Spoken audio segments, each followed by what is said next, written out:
It is my absolute delight to join with Irshad Manji here today. Irshad is the author of Don't Label Me, How to Do Diversity Without Inflaming the Culture Wars. As a little fun fact, Chris Rock describes her book as genius. I agree. Irshad is also the founder of Moral Courage College, which teaches people worldwide how to do the right thing in the face of their fears. For 10 years, she taught moral courage at New York University and the University of Southern California. She's now a senior research fellow with Oxford University's Initiative for Global Ethics and Human Rights. And she also happens to be a member of Heterodox Academy's Advisory Council. I'm so excited for this conversation to get some good thinking done together. Shall we jump in, Irshad? Let's do it. And thank you, Deb, for taking precious time out of your own schedule to be here, as I thank all of you who have joined us today. Yeah, I'm so excited for this. So I'm happy to. But I got to say, I'm not exactly sure where to begin because there's so much history here. So I figure maybe we could start with a recent past. So George Floyd was murdered at the hands of police officers in Minneapolis just over 6 weeks ago. I don't know about the rest of you, but it feels like it's been longer. But I looked at the calendar, it was 6 weeks ago. And since then, the nation and actually the world has seen a swell of both peaceful and violent protest, elevated anger at, interest in, and engagement with critical issues around racism and justice reform, an increase in the number and intensity of Twitter mods, and thankfully, renewed commitments to do better, to make real change now. Emotions are high, the stakes are higher. I don't know about you all, but it kind of feels like we're walking on a tightrope with minds above a crocodile pit during a hurricane. So Irshad, what do you make of all of this? Oh my God. Yeah, let's start with a softball, right? It is so really big. It is so huge. I think it would be wise to remember that how we try to achieve something is at least as important as what we are trying to achieve. In other words, the process is often the product. And in this regard, I have to quote from one of my favorite philosophers, the martial arts master Bruce Lee, who taught his own students to be like water. And what he meant by that was water always goes to where it needs to be, but it doesn't do that merely by crashing up against the obstacles in its way. Instead, water glides around them, seeps through them, washes over them. It approaches those obstacles with grace. And in that way, it actually asserts its power because it creates the culture of the flow. And remember, this was not a metaphor that he was using simply about water. This is what he taught his own students as they were facing somebody that they knew would be trying to take them down. So I think I have found anyway in teaching moral courage, which means doing the right thing in the face of your fear, one of the scariest things to do in a society as polarized as ours today is to engage with those you disagree with and who disagree with you. But, Don't Label Me is replete with both stories and research that shows that when we approach disagreement with grace, the odds are far higher that we'll get to where we want more of us to be. It's tough, but it's all about efficacy. It's not about compromise. You can stand your ground, that's the what, and seek common ground, that's the how, at the same time. And we're going to definitely spend some time at the end of today asking okay, so how do you actually do this? This is really, really hard. What does it look like in practice? Last month, Spencer Kornhaber published a piece in The Atlantic, and it was titled, "It's Not Call-Out Culture, It's Accountability." And I'm just going to read a short passage from that piece and ask for your reflections on call-out culture, and is it a constructive and a productive force for change, as the author argues. So he observes, one common line of critique worries that call-outs feed emotion-driven, undemocratic mob mentalities. Later, he says, the developments of the past few weeks would seem to refute many of the tactical critiques, at the very least. Recent racism-related call-outs and the results they've garnered absolutely fit the definition of activism. Twitter users have agitated for reform from entrenched forces, and in many cases, they've gotten it. What's more, they've done so in tandem with, rather than as an alternative to, the more traditional modes of organizing. Change is happening as the Black Lives Matter movement shifts social attitudes. Power brokers respond to those shifts, and call-outs audit the sincerity of those responses, leading to tangible, not merely rhetorical, concessions. So I'm wondering, Irshad, how do you see call-out culture? Is it, as the author argues here, has it been actually a productive thing, even though uncomfortable? I don't have a problem with discomfort, Deb. In fact, my credo as an educator is my role is not to help you feel safe. My role is to help you feel safe in your discomfort. I'm awesome with discomfort, and I would like to believe that more people are too. What is not productive is shaming and ultimately humiliating. And I'm not saying for a second that, identifying in some people racism, it automatically amounts to shaming. Not at all. What I am saying, though, is that accusing an entire swath of people of being, quote, fragile, as is summed up by that phrase, white fragility, is to reduce all of those people to a negative characteristic that is true about some, but not about all. After all, in my previous life, I traveled the world calling for liberal reform within my faith of Islam. I quoted from scripture, the Quran. I quoted from scholarship. I made a case that, from my perspective, was as good as it gets. But the Muslim fragility that I encountered was overwhelming. I was met with consternation and condemnation and denial, defensiveness, and on occasion, violent threats. And my point is that what I failed to realize back then is what I think a lot of people are failing to realize today, which is that universally, we human beings respond poorly to being blamed. Now, I'm not saying, therefore, don't identify racism. Absolutely do. But remember, how you do it is going to influence the reaction and the response that you get, which is why approaching the problem with a certain amount of grace is about being effective, not about being weak. Call-out culture is not effective. It makes people dig in their heels. And moreover, it does not change the game, Deb. Call-out culture merely amounts to swapping jerseys on the field. Meaning, if you once wore the uniform of the powerless, now you may think, great, I have the uniform of the powerful, and I am gonna take the other down. Okay, but how does that change the game? All it does is, it switches up the uniforms that we're wearing. So you're gonna wind up with an exchange of dogmas, but the needle itself doesn't move. What moves, not sustainably anyway, what moves is the hamster wheel of noise and of cynicism. That's not progress. When I read your book, and I'll share that I also spilled coffee all over it. But as I was reading, one of the chapters I really enjoyed was about the neuropsychology of the dopamine hits and what rewards and sustains this tit for tat, this mode of engagement where we're swapping the jerseys, where we're taking on. It's almost as though we're more committed to being in the game than being over the game. Yeah, and I have to say, Deb, that this is, of course, happening right across the board.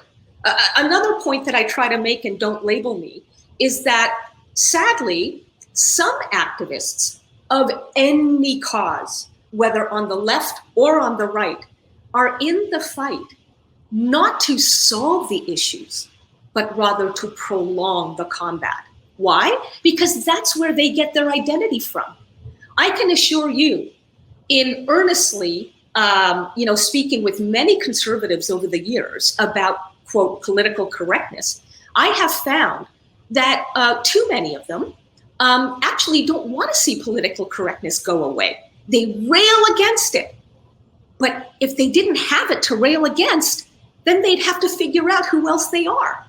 So it actually serves their impulses, their egos, and the feel-good nature of what we all seek as human beings, those dopamine hits, to continue amplifying the noise in order to bait and to get more defensiveness, precisely so that you as a complainant can continue arguing against it. It's really insidious. And this is why, if you actually are committed to solving an issue, you've got to take time. You've got to step back to ask yourself, is the method that I'm pursuing serving the cause that I claim to be about? I gotta say, that to me has been one of the uplifting things in the wake of the George Floyd protest and his death, is the number, I just feel like there's been a real increase in people's interest in engaging with these issues. It's been a reckoning, and I think a long overdue phase shift, frankly. One of the indicators of that is right now 9 of the top 10 books on the New York Times bestseller list are about race. And at the top of that is Robin DiAngelo's White Fragility. And you talked a little bit about your thoughts on that book, but I just I'm looking over at the comments, and there's, where did it go? Dave Ware asked a great question about it. How do you see, well, I'm going to phrase it as a question, Dave. So what's the difference between white fragility as a description of a behavioral dynamic versus as a label for a group or a person or a group? Right. So 2 things I want to say, and I'll bet you I'll forget the second one. But the first thing to say is that white fragility is not simply a descriptor. If it is a descriptor, it's a highly inaccurate one. Because as I've just tried to explain, certainly some white people fit that bill, but they fit that bill not because they're white, but because they're human. And we human beings have evolved in such a way where any stimuli, anything we see, we hear, we touch, we sense, we taste, hits the primal part of our brains first. And the ego is a function of that primal brain. So anytime we meet with something that we feel threatened by, the primal brain, the ego, will kick into high gear and will try to shield us from it. Okay, that is a human condition. That is not a white condition. Again, remember my fellow Muslims and the fragility that I've often, if not almost always, experienced with them. But the other thing to point out is that apart from being misleading in that way, quote, white fragility, because it's really human, the human condition, it's also become weaponized. The phrase white fragility. That happens with so much. Yeah. Exactly right. Which means that it has really stopped being a mere descriptor. Now it's used to shut down conversation, honest conversation, actual conversation, as opposed to monologue, before it can even begin. So that if for example, somebody is calling me out for my racism, and I'm white, and I say, well, hold on a second. Let me explain where I was coming from. Oh, I've become defensive. Therefore, I'm fragile. But no, wait. I don't think I'm fragile. I don't think I'm defensive. I just want to clarify, because maybe if you understood the context a bit more, you'd understand that the way you're taking it is not the way that I meant it to be taken. Nope. I mean, the fact that you're even protesting my calling you out on your racism is an indicator that you are fragile. So there's no way, really, when that phrase, weaponized as it is, hangs over us, there's no satisfying way to have honest dialogues about issues that at the end of the day are about humanity and not just about one group or another. Well, I think what strikes me about that is, as it seems to be the case right now, my identity is so tied up into my positions and my beliefs. And I don't know if has it been this way all across time, or is this something uniquely American at this point in time? I don't know.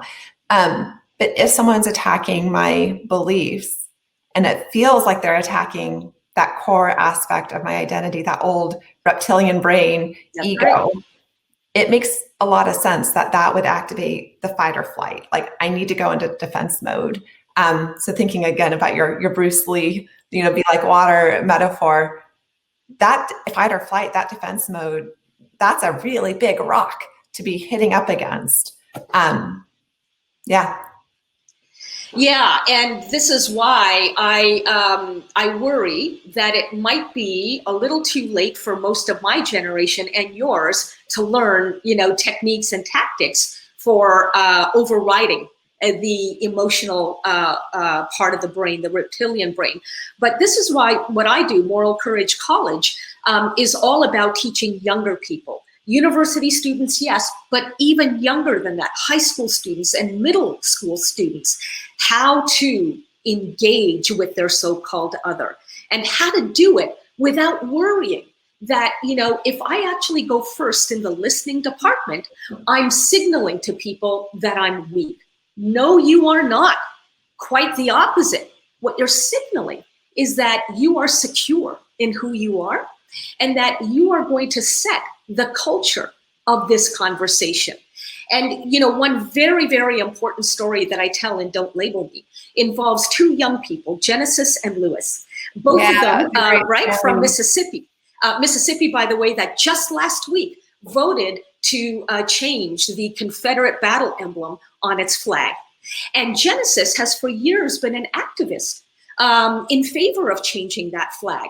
Well, she sits down with Lewis, who wants the flag to stay as is, and she asks him a very simple, non-intellectual, from the heart question.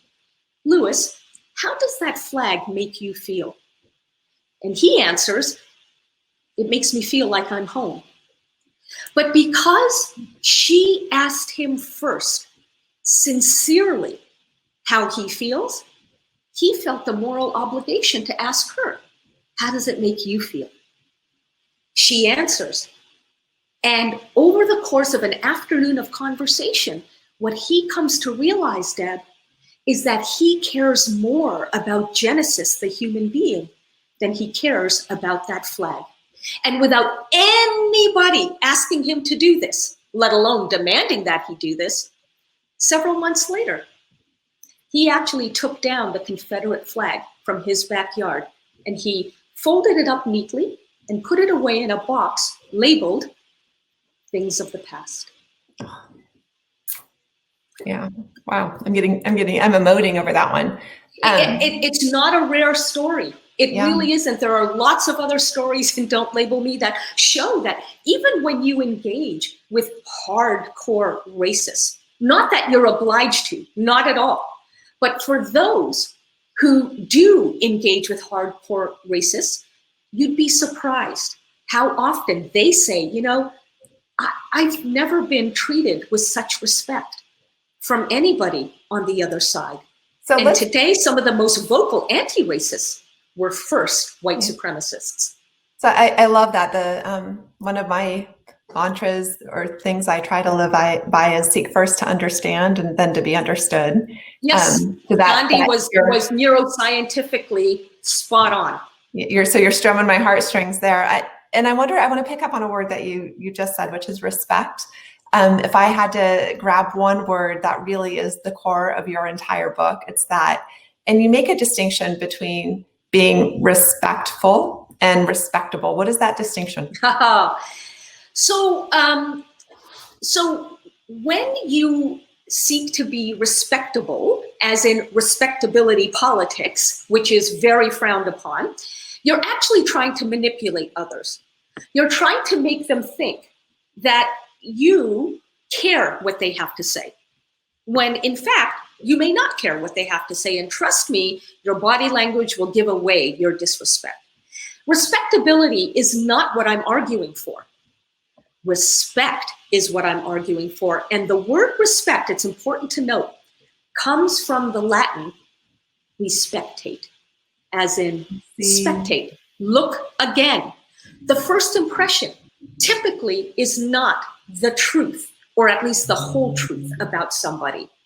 If you want to label them, remember that all of us, you included, me included, are so much more than the first impression labels that we give to people. So to respect somebody is to go further than the labels, to engage, to ask questions, to think again, to think with them, rather than simply snap our fingers, roll our eyes, and walk away. To see again. To see again. That's exactly right. Yeah, to see anew. You got it. You got it. And by the way, can I just say one other thing about that? That does not mean that you have to agree with them. Respect is not the same thing as agreement.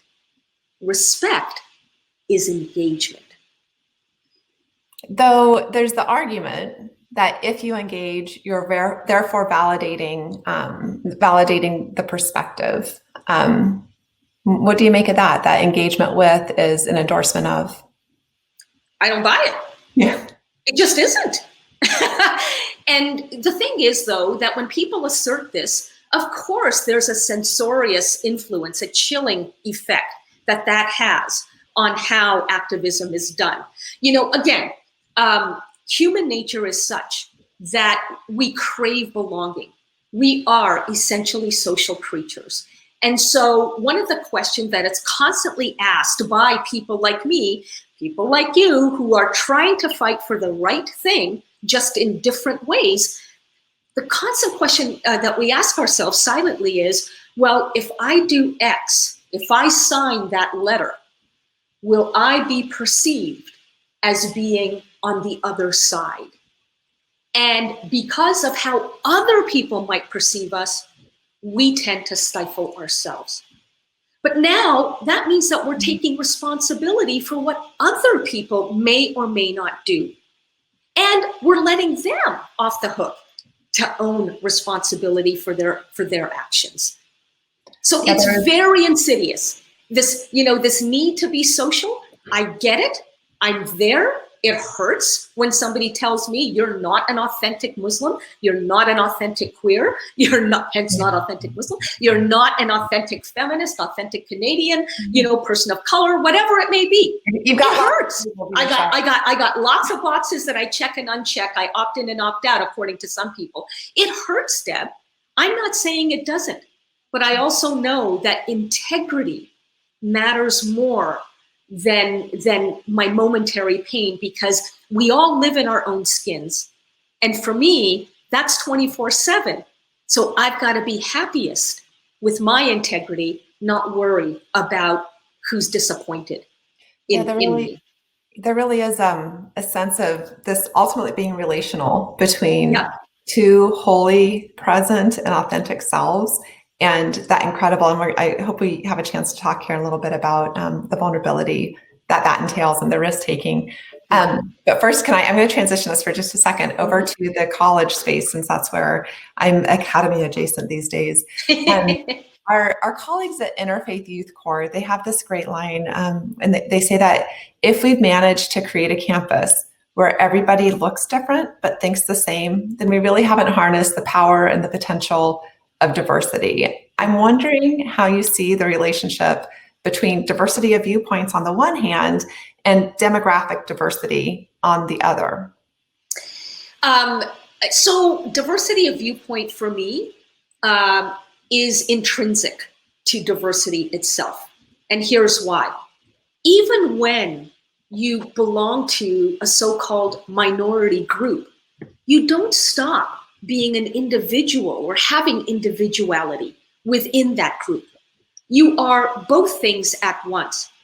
To suggest otherwise is to suggest that, people from minority groups all think the same. Well, wait a minute, not only is that not true, but it's not fair to expect that. If we don't expect that of white folks, and we don't, that they all think the same, why should we expect that of people who are non-white?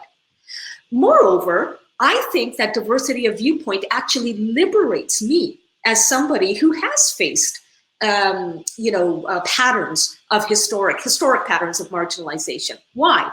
Because it frees me from having to be an avatar for anybody else's story, right? There was a time when, us versus them tribalism expects me to hew to their assimilation.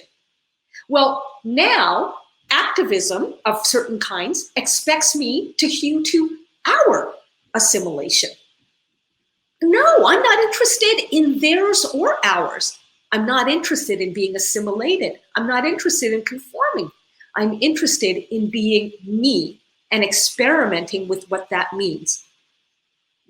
Why must I also face the judgment of people who claim to be fighting for the same thing? Are they then really fighting for the same thing? It's been said that, people who fight for freedom and justice sometimes are fighting only for just us, not justice. Yeah. No, but there's something to that, right? If activism for liberty becomes a purity test, then that is the very opposite of diversity. So is this the distinction you make between honest diversity and dishonest diversity? Yeah, in many ways it is. So, in Don't Label Me, I distinguish between those two types of diversities. Dishonest diversity slices and dices individuals into categories and sort of shoves them there and then leaves them there, fixes people in time and freezes them in place as if to say, that is your assigned place. Know it, don't move out of it. That's dishonest diversity. Honest diversity moves beyond the labels and it embraces diversity of viewpoint. And in that way, it tells all people, you are free to be who you are. And isn't that the point of diversity itself? Is that the point? Or is switching, who has power the point? Meaning, I've always believed that diversity involves power sharing, not merely the powerless grabbing and then holding on to the power, because that's no better than the powerful. So let's dig in there a little bit. Power. How do you understand power? That was, to me, one of the neat moments in the book where you offer your definition of power. Could you share that here? Well, power is fluid, and it very much entails being able to set expectations for what should be, and then tap each other's capacity for realizing those expectations, for translating them into what will be. So, for example, when I say that power is fluid, I make the distinction between power out there in wider society and power in here, let's say in the classroom. The fact of the matter is that in conversations about diversity, inclusion, belonging, anti-racism, it is people of color who have much more power than white people do. Why do I say that? Sounds scandalous, I know. I say that, though, because we are the ones who have the power to approve you, Deb. I'm sorry to say, and I do approve you, by the way, not that you need my approval, but sadly, too often, white people do seek that approval, and I can understand why. But because we have not been taught that, in large measure, that we as people of color have power, we tend not to see it when we do have it, and therefore we tend not to use it wisely.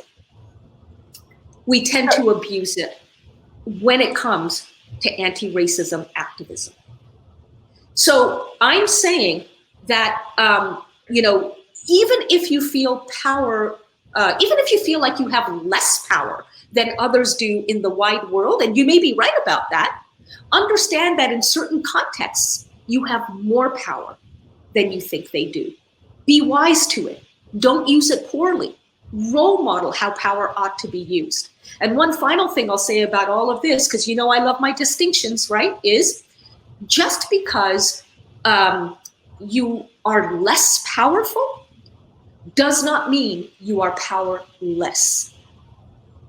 A very important distinction, lest you fall into the trap of believing that all you are is a victim, and therefore you're not using the power that you do have in a way that is constructive and teaches other people how it can be used for good. Yeah. So I'm still thinking about viewpoint diversity. And there's this, you mentioned at one point in the book, it comes up a lot, but I grabbed one sentence about if you won't make peace with different points of view, what's inclusive about your diversity? And that, of course, has me thinking about what about the people who espouse really discriminatory, hate-filled beliefs, ideas that do call for the subjugation or marginalization of individuals or groups? Do you think those ideas should be allowed in our classrooms, our newsrooms, our boardrooms, and so on? I guess another way to say it is, what really are the limits of viewpoint diversity? Is it a really like everybody into the pool, or are there some people or some ideas we want to keep out? I used to be a free speech fundamentalist. I'm not anymore. However, I still do err on the side of freedom of expression, because you never know where that next great idea is going to come from if people feel the need to self-censor. Now, what I would say is that obviously, you know, ideas, so-called, that seek to subjugate and marginalized, they need to be challenged. Absolutely. And that's where the question of how comes in. If all you're going to do is label people evil, ignorant, racist, phobes of this kind or another, don't for a moment think that you're changing their minds. No, defensiveness, as I said earlier, means the digging in of heels, okay? Rather, we've got to challenge those ideas by asking questions. Where are you coming from when you reach that conclusion? Tell me what experiences you've had that make you believe that that's true. And then ask more questions based on what's been said, not on a preconceived agenda that you've already brought to the table. So I realize that this is not hardened moral combat. And I realize that ultimately that's what our egos seek, is that chest thumping moment. But it goes back to whether you want to be effective or whether you just want to feel good about yourself. And I grant that most of us want to feel good about ourselves. Okay, you're human. I get it. Be honest about that then. Be honest about that. Because if it's justice you're after, you're not going to achieve it. You're just sowing the seeds of yet more backlash, which, as I said earlier on, some people actually want, because that's where they derive their sense of selfhood from. It's a lot of work to reimagine who you are. So why not stick with the status quo of us against them? So, okay, so now I have a chicken and egg problem Yep. that I'm hoping you can unpack for me. So ideally, we'd all be able to be more vulnerable. We'd all have in place both the mental and the emotional muscles necessary for navigating with more grace these incredibly, they feel like very risk-filled interactions often. But right now, I think we're not vulnerable because the risks are real. And I'm hearing you say that the risks are real, at least in part, because we aren't being vulnerable. So how do we move between starting to reduce the risks and increasing the vulnerability? What really are the concrete options here? How do we get a point where more of us are willing to even risk giving offense? Sure. So first of all, just so people know, at the end of Don't Label Me, there's a chapter called Honest Diversity Step by Step. And I actually take people on a journey of 11 key steps that any one of us can take to practice, to start and practice and sustain tough conversations. And you can choose some of these tactics, you can choose all of them. The point is to choose and get going on them. And one hope that I have between now and November of this year is that each of us will identify just one person in our lives, just one, with whom we profoundly disagree on an issue about which we are deeply passionate. And start a conversation with that person with this question. What is it about your perspective that I'm missing? Help me understand what I'm not getting about where you're coming from. That takes a certain amount of courage because you are standing up to your ego. But understand this, folks, the worst that can happen when you ask that question is that you'll get rebuffed or mocked by the person you're asking it of. That's the worst. The best that can happen is that their psyches will now, rather than being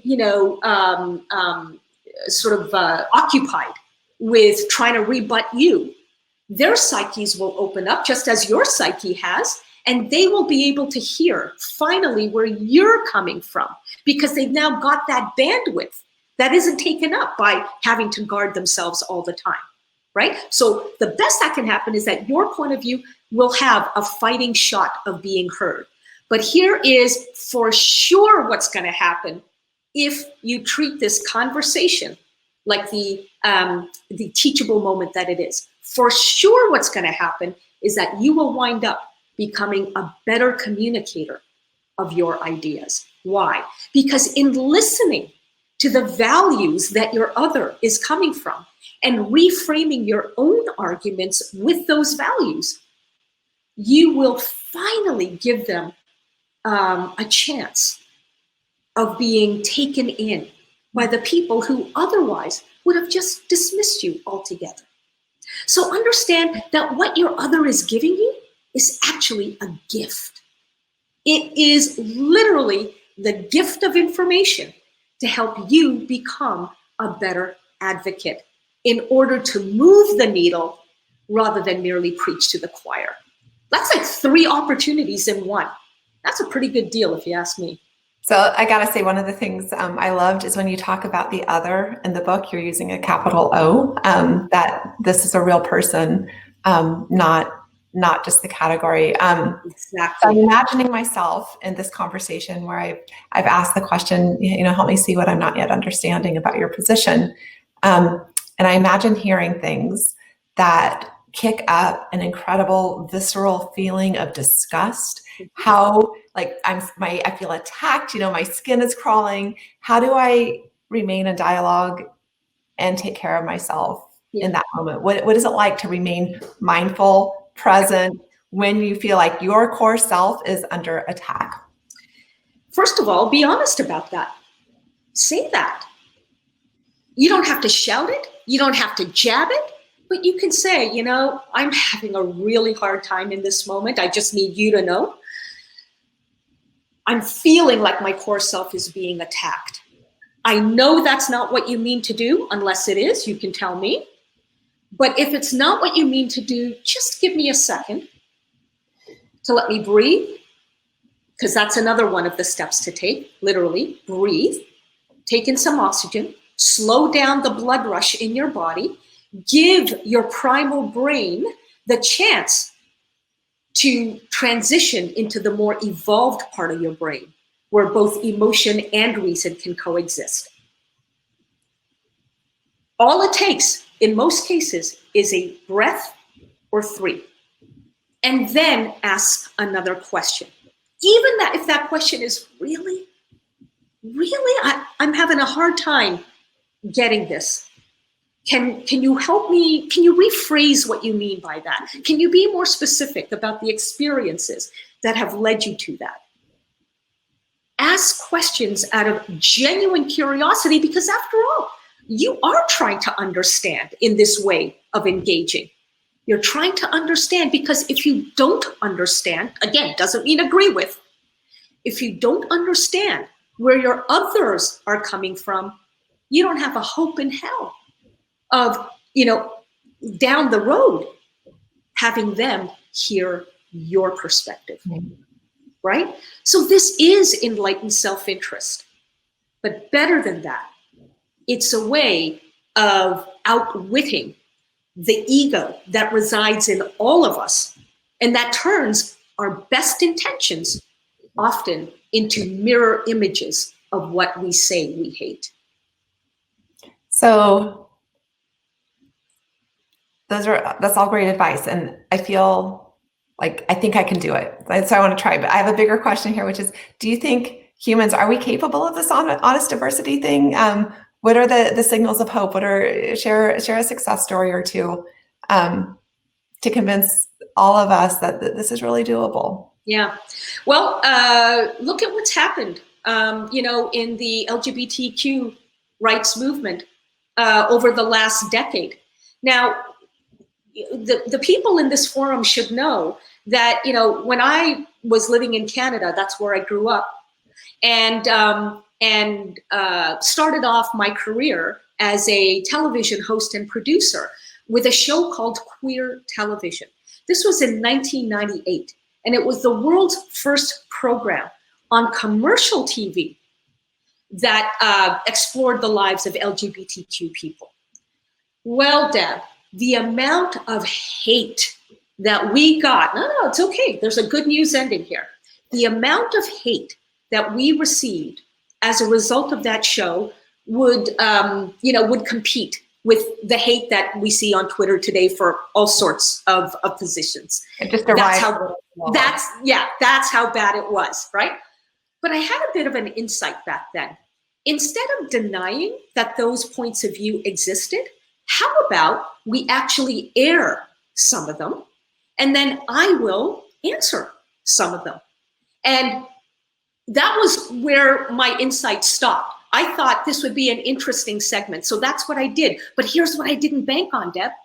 Because I took the time to engage, two other things happened. One, more people who were for LGBTQ rights started writing in and addressing the people who were expressing the hate, and addressing them calmly, with compassion, and sometimes even with pity. But the point is, there was a conversation that began that didn't exist before.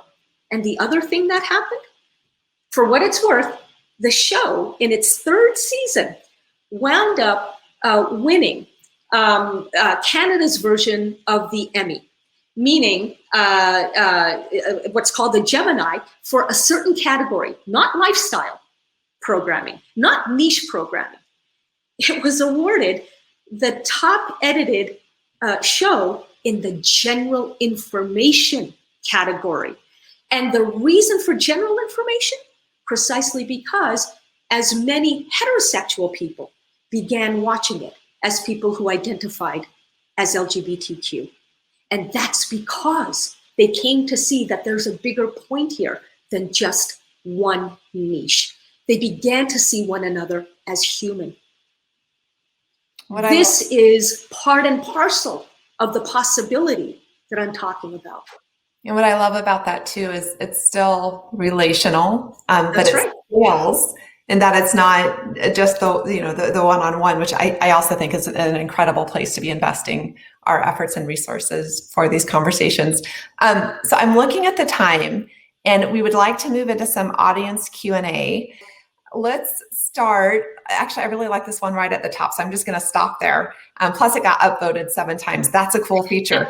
So the question is, why are progressives so bad at messaging? Examples such as global warming versus climate change, and defund the police versus reimagine the police.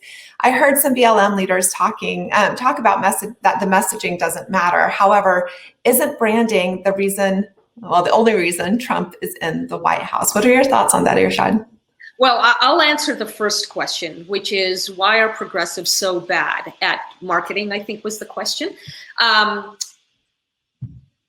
lot of people are bad at marketing, friend, not just progressives. And they're within the progressive movement, there are plenty of people who are really good at, selling the message. But I think overall, progressives fail to see that at the end of the day, they are in the sales business.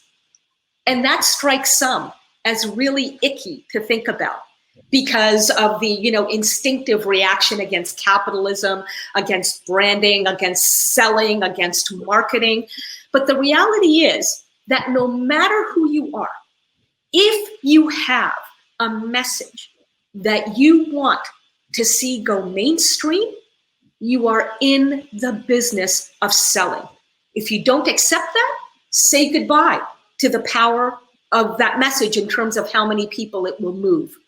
But if you accept that, then there are ethical ways of going about the selling. And that's part of what we're discussing here, is how to approach, your other with respect. Again, we spectate to look again, right? With dignity, with grace, without for a moment compromising your convictions. I'm going to say it one last time. The what is what you believe. You don't have to dilute that at all. The how is how you communicate what you believe. And that takes a lot more smarts. It takes being in touch with how our brains as human beings operate.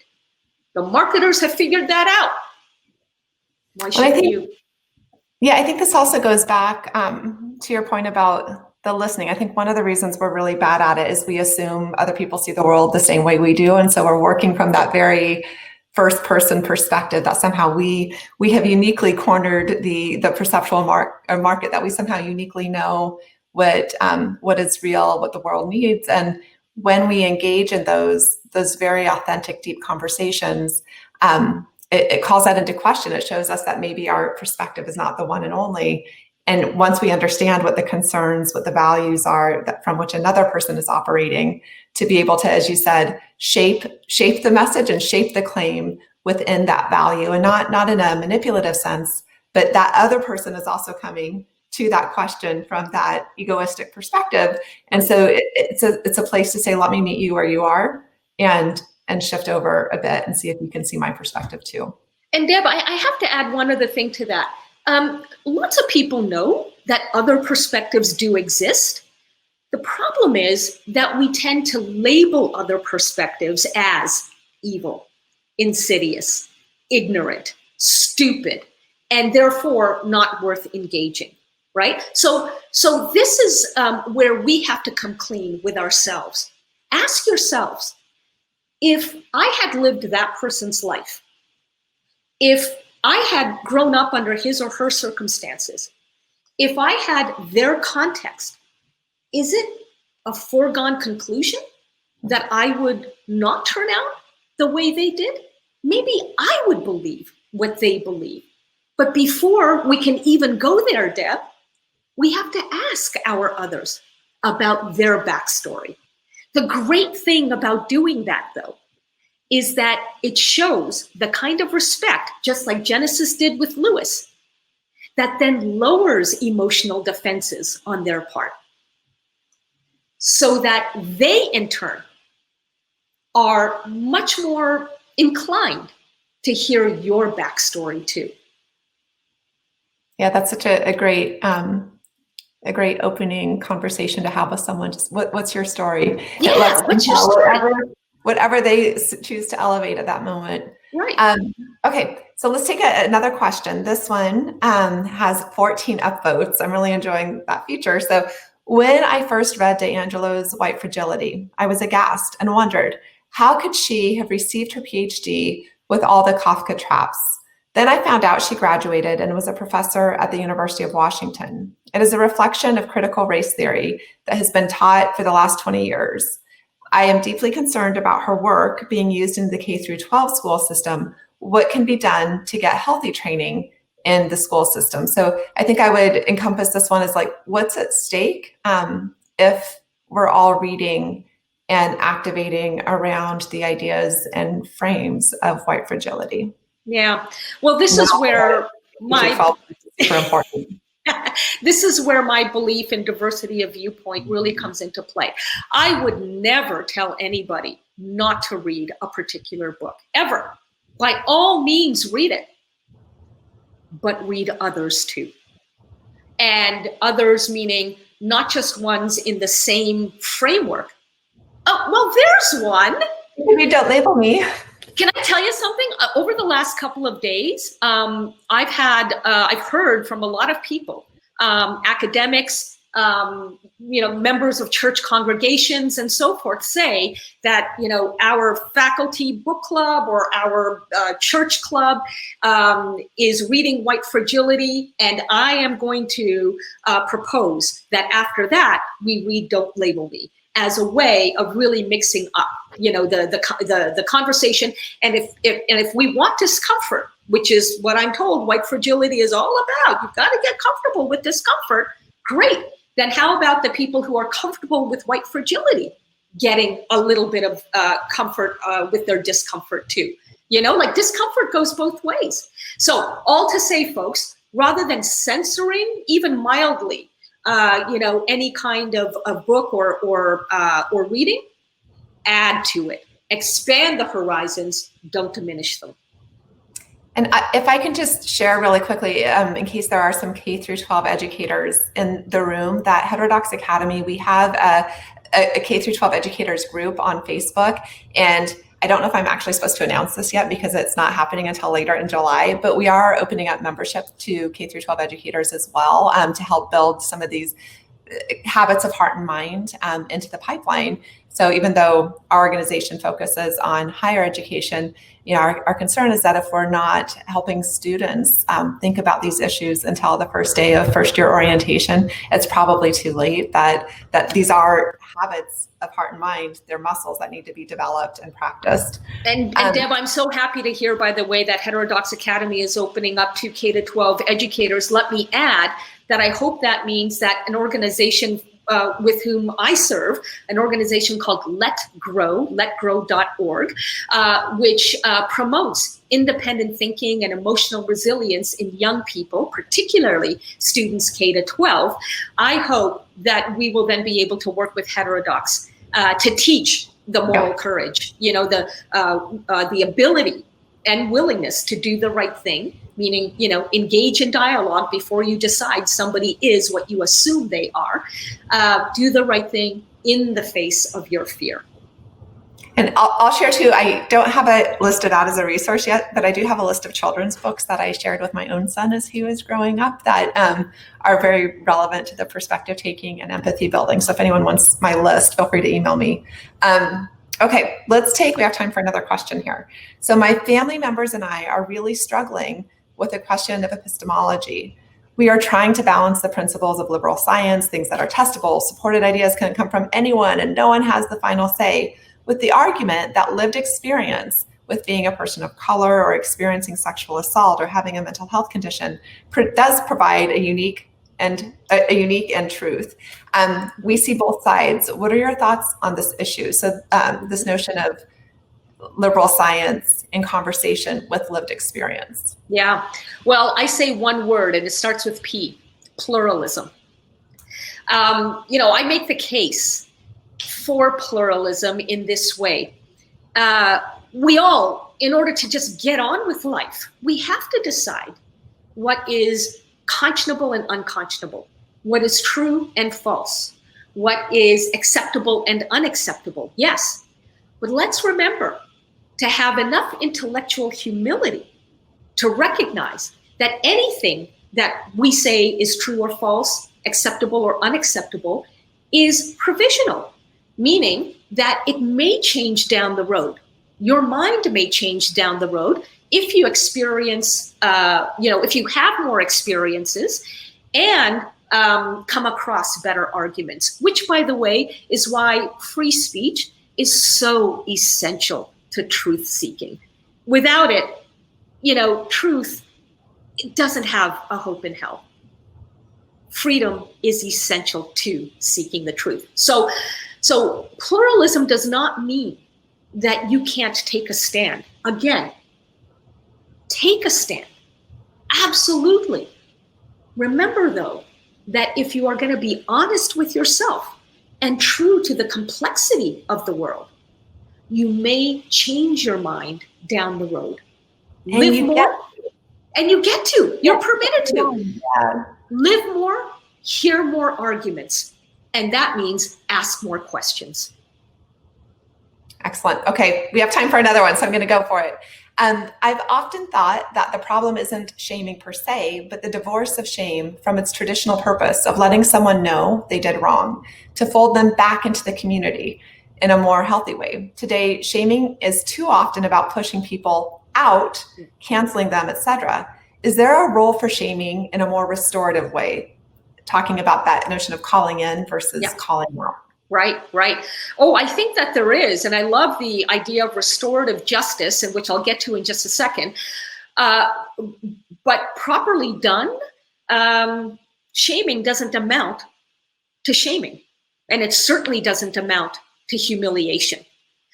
I have to say that research says humiliation is such an intense emotion. It digs its claws deeper into us than either anger or even happiness. Both anger and happiness are fleeting compared to humiliation. And repeated shaming leads to humiliation. That is something that I've come to understand, unfortunately, about how Trump supporters, many, came to be Trump supporters. They have felt repeatedly shamed and therefore humiliated by those of us, who don't share their point of view and who label them as, backward, hicks, rubes, stupid, and their places of that they call home flyover country. And you may think, well, boo-hoo for them. I get it. But here's what you can't argue with. When someone feels humiliated, to say boo-hoo for you is to remind them that you don't give a damn about them, which will only reinforce their opposition to your point of view. Yeah. Think about your consequence. Think about the consequences. Right? Yeah, and I'm thinking about how shame has that sense of the self becoming smaller, almost obliterated as something separate from guilt, where am I a bad person or did I do a bad thing? Exactly. And then, the other thing about, in my mind, with a lot of the shaming tactics that are out there is it's a public shaming. And so what if when I, hear someone make the obnoxious comment on Twitter, rather than commenting, I DM them, I'm like, hey, do you have 15 minutes for a quick chat? I wanted to learn more about what you said, and do it in a private way. That would mean, a lot of us would be on the phone for hours and hours, but maybe we would be a bit more selective about who we're calling out at that point. Well, and I'm going to repeat myself, not only that, Deb, but in reaching out that way and therefore getting buy-in to have that person engage with you, you are going to wind up being much more informed about where the others come from, which means you will wind up becoming a stellar communicator of your message. It truly is a gift. It truly is a gift. Don't turn away from it. So I cannot believe that this hour has already flown by. So Irshad, thank you for this hour together, for sharing your wisdom and Don't Label Me, and frankly, for being a light in this world. For everyone who joined us today, we appreciate your time and your engagement. I cannot wait to read all these comments over here. If you are hungry for more open inquiry, viewpoint diversity, and constructive disagreement, please join us at heterodoxacademy.org. Our tagline is that we exist because great minds don't always think alike, and we would love to have you join our community. Thank you all. And Deb, one last thing. The people who organize this wonderful forum will be sharing all of your questions with us, and I'm committing to responding to those who have questions that I think I can shed some light on. Okay, I've got your email addresses, or I will have your email addresses when I'm presented with them. Please know that if I can move the conversation forward, I will be in touch. Thank you very much, everyone. Thank you.